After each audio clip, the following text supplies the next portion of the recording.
Alors, nous sommes aujourd'hui avec Actualité en Allemagne. On ne te présente plus, mais pour ceux qui ne te connaissent pas, qui es-tu? Je suis Kababoy, un jeune tonton qui est arrivé en Allemagne après son baccalauréat et puis qui a créé un média. Bon, qui est en train de créer un média parce que ce n'est pas encore ça. Et je suis un peu encore l'actualité au Cameroun. J'ai commencé en Allemagne. Je me suis dit pourquoi ne pas importer ça au Cameroun aussi. Donc j'étais là pour les élections présidentielles par exemple. Et j'étais là récemment aussi avec pour but premier de couvrir les élections municipales et législatives qui devaient avoir, qui étaient annulées. Puis c'est un peu ça. Mais dis-moi, comment est-ce que tu fais pour te retrouver dans le média?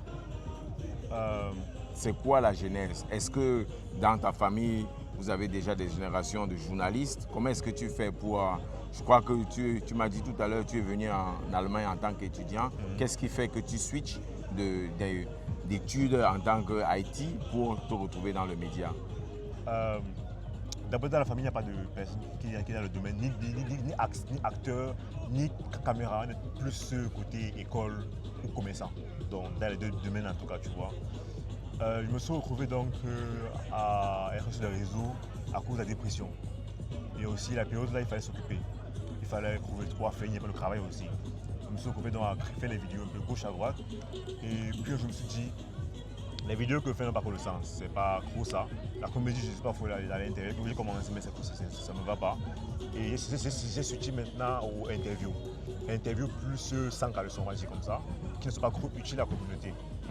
Et de là, je me suis dit que non, si mon parent, ma grand-mère, même mes grands-parents, là, me voient encore ça, c'est pas trop ça. Je suis quitté de là à média. Et média, c'est même plus pour aider la communauté et donner un peu petit plus avec la petite visibilité aux lumières que j'ai dans la communauté en Allemagne. Et dans ton média, c'est quoi ta ligne éditoriale? Un média, je suis assez flexible. Ma ligne, quand même, c'est les Africains, d'abord. Maintenant, à l'intérieur, c'est assez vache. J'essaie un peu de toucher un peu de tout, comme je peux, à travers les différents partenaires, les nouveaux employés que j'ai d'abord un peu de gauche à droite. On a essayé de couvrir le championnat camerounais récemment, une, deux fois, pour tester un peu, voir les difficultés, voir comment on peut s'en sortir derrière et voir la faisabilité derrière. On a été aussi un peu dans les élections présidentielles, évidemment sans parler d'élections, sans parler d'aller voter, mais plus montrer le côté du pauvre derrière, parce qu'après, au pays c'est chaud. Donc essayer un peu de toucher vraiment le bas peuple là, afin de pouvoir aider la grande communauté qu'on est. Et dans dernier volet, on a essayé récemment aussi au Cameroun de parler d'un volet social, d'essayer un peu de parler au pays de ceux qui se battent, mais malheureusement c'est tout ce dans la vie, nous avons un petit pouce là, d'un inconnu, puis nous pousser loin. Donc essayer un peu de faire tout à la fois.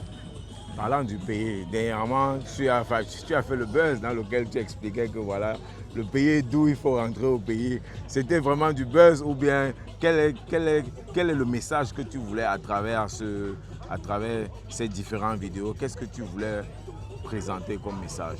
Au départ, j'avais vraiment cherché le travail. J'ai postulé en décembre, novembre. Au fur et à mesure, 10-20 fois. Les multinationales. Oui. Parce que je ne vais pas quitter le salaire minimum de l'étudiant qui est 2 millions ici en Allemagne pour le pays aller gagner moins que ça. Ce n'est pas réaliste en tout cas. Il faut pouvoir vraiment jauger. Du coup, j'ai postulé les multinationales. Une, deux m'ont répondu. Et une spécifiquement m'a dit ceci, qu'est-ce que pour vous offrir? Bizarrement, alors que j'ai postulé pour un poste précis. Après aussi, mon domaine ne passait pas trop parce que j'ai fait de l'IT et dans la robotique IA en fait, qui ne passait pas trop. Mais réellement, ce n'était pas trop du buzz. Puis je me suis retrouvé à l'intérieur en train de promouvoir le fait de rentrer en Cameroun. Moi étant créé, je ne peux pas commencer mes grands frères comme toi par exemple que rentrer. Parce que pour rentrer, il faut avoir un plan établi. Il faut peut-être avoir les poches derrière toi pour pouvoir rentrer, peut-être 50, 100, 200 millions, mais qui sait.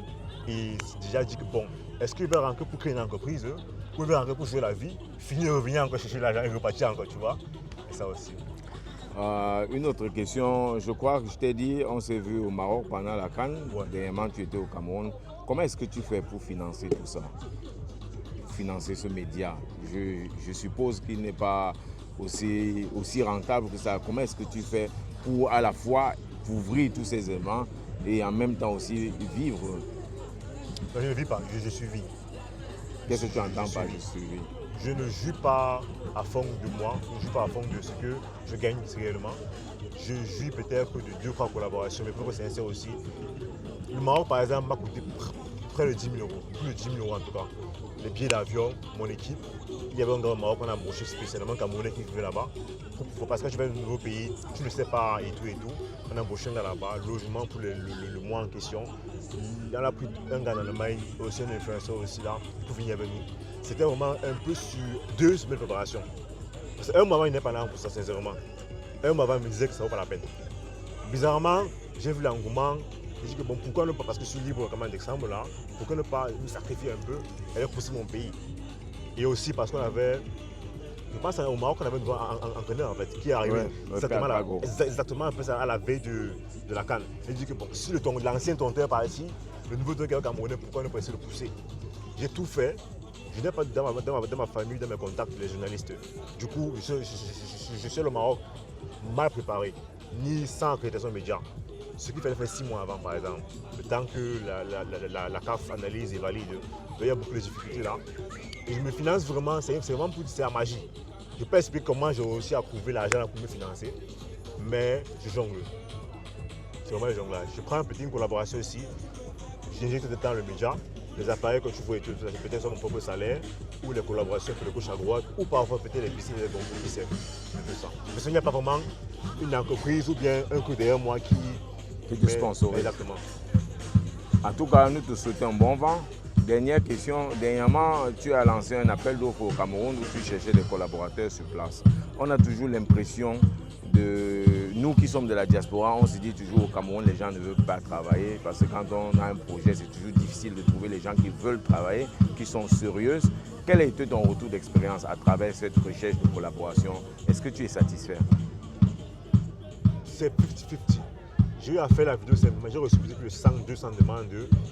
Il y a les jeunes motivés. Au pays aussi, il y a beaucoup de comment on appelle ça, sans emploi. Beaucoup de jeunes dans la tranche d'âge de 20-25 ans veulent vraiment faire quelque chose, mais n'ont pas l'expérience pour cela. J'ai eu à dire que bon, tu ne sais pas monter les vidéos par exemple, viens un peu, on fait un jour de test, tu vois. On te laisse 2-3 jours, je paye le transport, au moins une nutrition pendant la période pour que tu puisses au moins essayer d'apprendre. Si tu apprends vite, on peut avancer en ça. Parce que même mon gars, mon bras gros au PHM, il ne connaissait pas trop au départ. Mais en quelques temps, 2 mouvements, il a appris beaucoup. Il maîtrise le domaine du montage vidéo, prise de vue et aussi ça va poser des questions. C'est très important par exemple. Mais beaucoup de pays n'ont pas toujours ce mindset-là. Je travaille chemin avec plus mon gars 3 jeunes qui sont motivés. Ils apprennent encore sur le tas. Un est déjà dans le domaine depuis. Les autres encore, c'est pas ça, mais ils apprennent. Et après, il faut comprendre que ce que je fais sur les réseaux, c'est pas le classique média. C'est pas ce canal 2 bien et qui nous les gauches de médias vont dire que bon, on a l'équipe et on vient, on dit 2 questions, on fait le résumé, on balance. Je fais ça dynamique. Pour qu'une vidéo prenne être dynamique, il faut susciter un peu l'interaction à l'intérieur, ce qui est vraiment différent. C'est compliqué, mais je pense que les gars sont motivés. Mais il y a une réalité qui sont toujours, comme on connaît le pays, tu vois. Et dernière question, où est-ce que tu te vois dans 5 ans? Où est-ce que tu vois ton média dans 5 ans? Avec le dynamisme et la motivation que tu y mets en ce moment, où est-ce que tu te vois, où est-ce que tu souhaites te voir dans 5 ans? Je me vois dans 5 ans déjà être invité par la CAF déjà. C'est sûr. L'année prochaine, mon équipe, on sera encore à la CAN. Mieux préparé, peut-être avec un budget triple, vraiment plus structuré. Là, ce qui est bien, c'est que la CAF nous a validé les accréditations déjà. Super. C'est une bonne chose. Ce qu'on avait parlé récemment, du coup, ce sera facile de pouvoir bien s'organiser. Maintenant, on va essayer de bien se former. Parce que après, c'est une seule vidéo, un seul événement qui montre la capacité que tu as et qui attire peut-être les sponsors. Malheureusement, en Allemagne, on est une communauté francophone, allemande. Germanophone, voilà. Mon contenu est en français, qui fait d'ailleurs que toucher même les marques, c'est difficile, c'est impossible. C'est un combat, c'est vraiment, c'est le jambo, comme on dit en fait. C'est vraiment le cas par cas. Je me concentre plus sur les startups africaines, au Cameroun notamment, pour essayer de voir comment arranger, structurer mon jeune média et peut-être avancer demain. Puis demain, on ne sait jamais, peut-être je peux me retrouver ailleurs. Qui sait? Parce qu'au départ, je me voyais pas dans un média, mais il y a cela 1 an, en voyant la ligne qu'on prenait, je dis que bon, on va les vestes, on prend les vestes. Prenons le micro, prenons, et on s'avance au fur et à mesure. En tout cas, on te souhaite bon vent et le meilleur pour l'avenir. C'était un plaisir. Merci.